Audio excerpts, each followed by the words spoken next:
భారత ప్రధానమంత్రి నరేంద్ర మోడీ క్రీడాకారులకు ఇచ్చే గౌరవం చూస్తుంటే ప్రపంచం మొత్తం జేజేలు కొట్టాల్సిందే. అథ్లెట్స్ కోసం నేల మీద కూర్చుని క్రీడాకారులకు ఇచ్చే గౌరవాన్ని దేశానికి ఎలుగెత్తి చాటారు. భారత పారా ఒలింపిక్ అథ్లెట్స్ ను ప్రధానమంత్రి నరేంద్ర మోడీ తన నివాసంలో ప్రత్యేకంగా కలుసుకున్నారు. ఆ సమయంలో అథ్లెట్స్ ను అభినందించిన ప్రధాని జావలిన్ అథ్లెట్స్ నవదీప్ సింగ్ ను కలిసేటప్పుడు మోడీ స్వయంగా నేల మీద కూర్చున్నారు. నవదీప్ తన టోపీని మోదీకి పెట్టాలని కోరిక వ్యక్తం చేయగా మోదీ వెంటనే అక్కడ కూర్చుని నవదీప్ చేతుల మీదుగా తలపై టోపీ పెట్టుకుని సంతోషం వ్యక్తం చేశారు.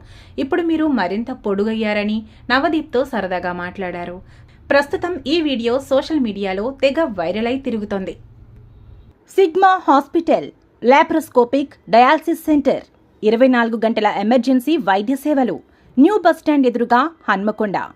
సంప్రదించాల్సిన ఫోన్ నంబర్లు 98858888